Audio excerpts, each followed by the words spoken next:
बहनों से निवेदन करता हूं, मैं मेरी कथाओं में भी इन विषयों पर बोलता हूं और मैं कहता हूं कि आप अपनी बेटी को ऐसे तैयार करिए, उसे सूर्य की तरह तेजस्विनी बनाइए कि कोई भी रास्ते चलता व्यक्ति आपकी बेटी की ओर आंख उठाकर न देख सके, और उसे इतने संस्कार भी दीजिए कि आपकी बेटी पर कोई उंगली भी ना उठा सके। ये संस्कार अगर हम लोग देंगे तो देश बचेगा, धर्म बचेगा, सनातन बचेगा, संस्कृति बचेगी, और निश्चित रूप से संस्कृति बचने से ही राष्ट्र बचेगा। मैं निवेदन करना चाहता हूं, माताओं, आपसे भी निवेदन करना चाहता हूं कि गलतियां हमेशा दूसरों की ही नहीं होती है, गलतियां हमारी भी होती है। दूसरों को अंगुली बाद में उठाएंगे, पहले अपनी कमजोरियां, अपनी कमियां तो दूर करें। आज ऐसी स्थिति क्यों बनती जा रही है? हमारी बेटियां इतनी कमजोर क्यों हैं? कोई की कहे नीचे मुंडो कर ढूंढ ले, क्यों क्यों सुन ले, क्यों ऐसी स्थिति बन गई है? क्योंकि उसका कारण है। मैं मारवाड़ी में कहा करूं कि पहला छोरा इतना होशियार होता है, ताकतवर भी होता, छोरियां भी बड़ी ताकतवर होती। अपना तो शास्त्र भरेड़ा पड़िया है वीरांगना और गाथा हूं, लेकिन अब क्यों को नहीं हुए? क्योंकि मां आप रो दूध को नहीं पावे। गलती तो आप कर रही है, और दूध की बात तो जन्म के बाद की है, लेकिन जन्म से पहले क्या हो रहा है वो भी तो देखो जरा।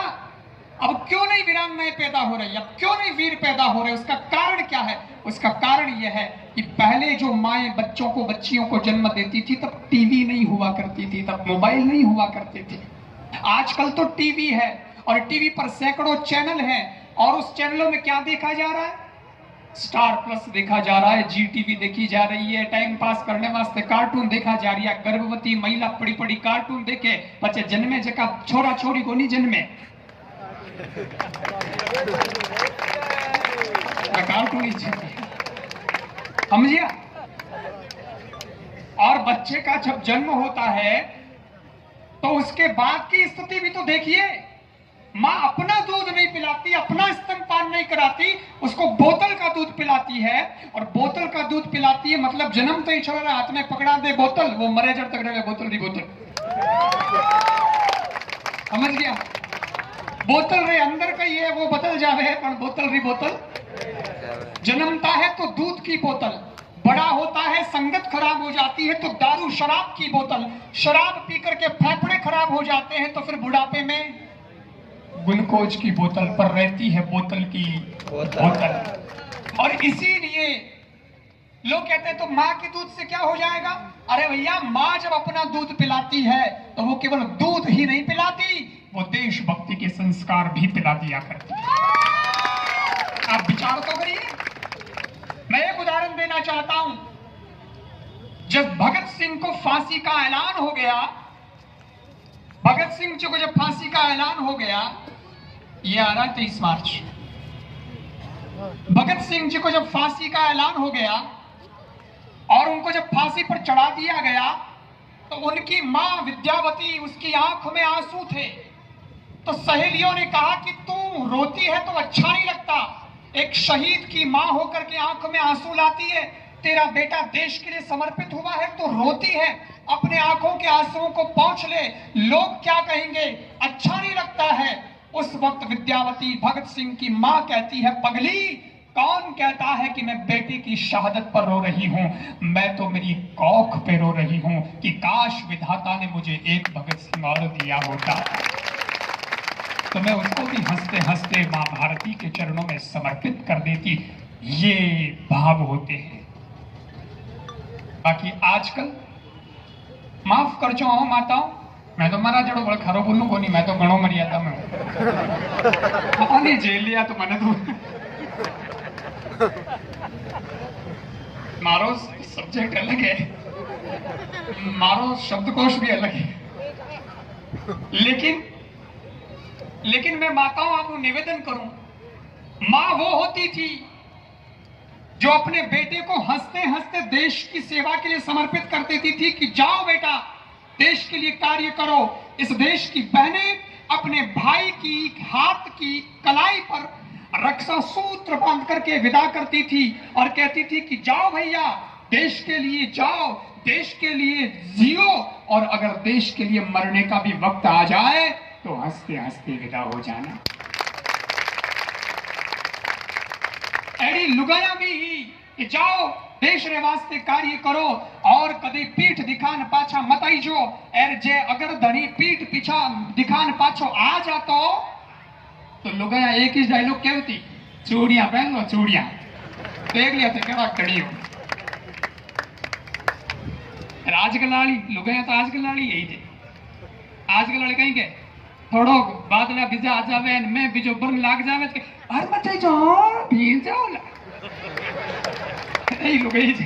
ओ भाई जी कितना फर्क आ गया है, कितना जमाना बदल गया है।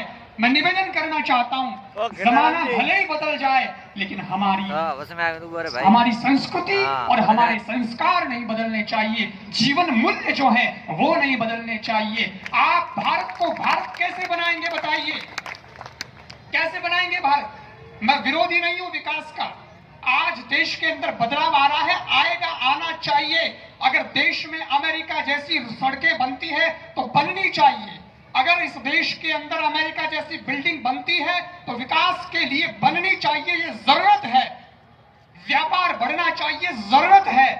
लेकिन याद रखिएगा, सड़कें अमेरिका जैसी भले ही हो पर संस्कार तो भारत जैसे ही होने चाहिए, तब भारत भारत रहेगा ना। इसलिए इस बात पर बहुत ध्यान देना।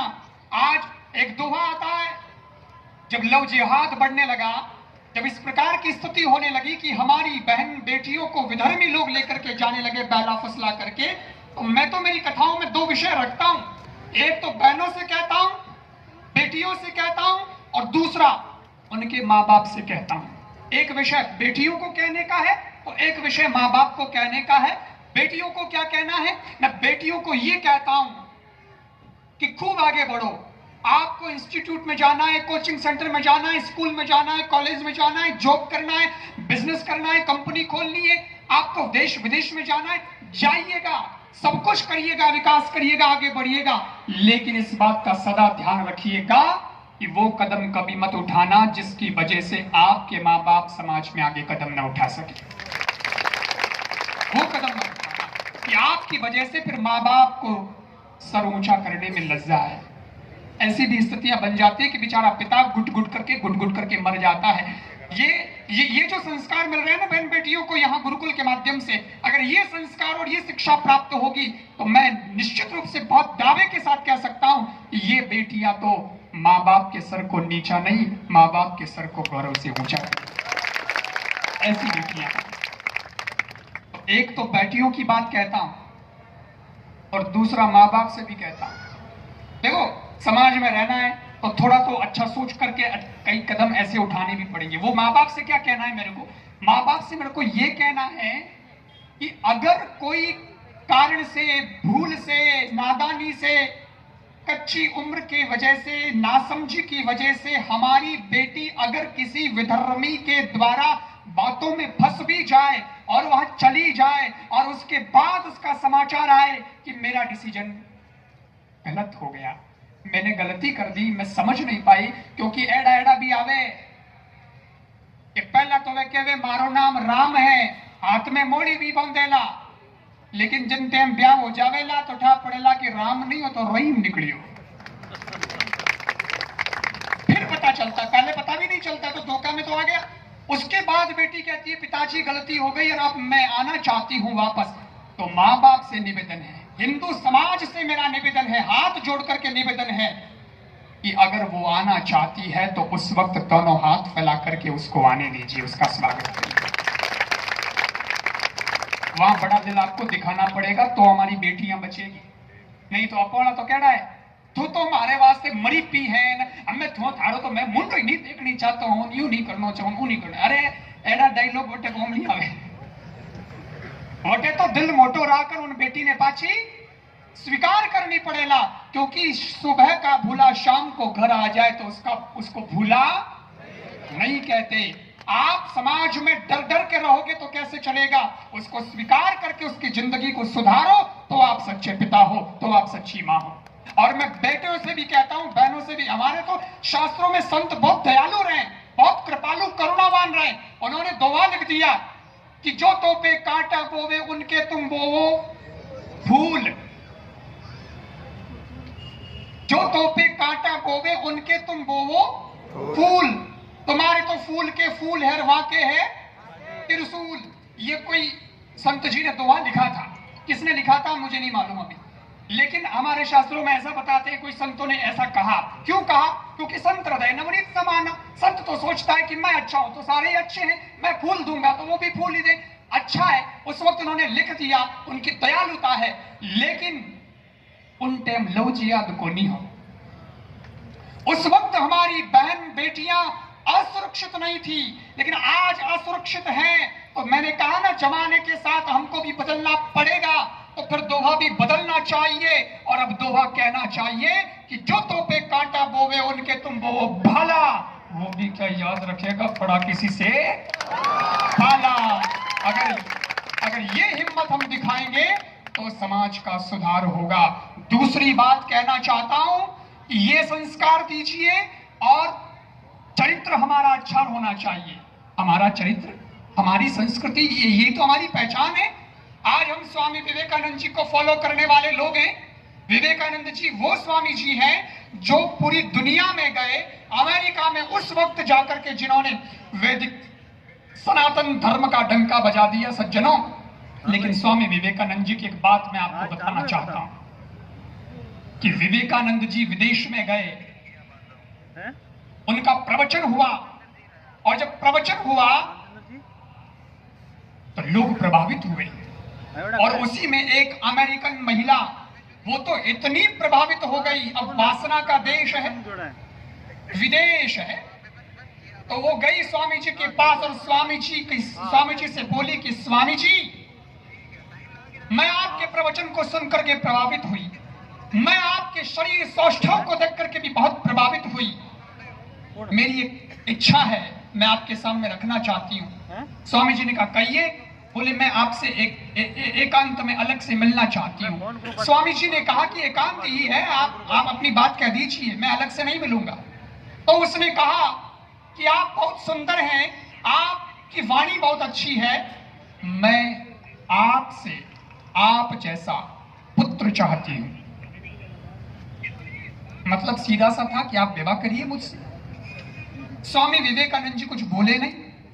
उसने दोबारा कहा, आपने सुना नहीं? मैं आपसे आप जैसा पुत्र चाहती हूं।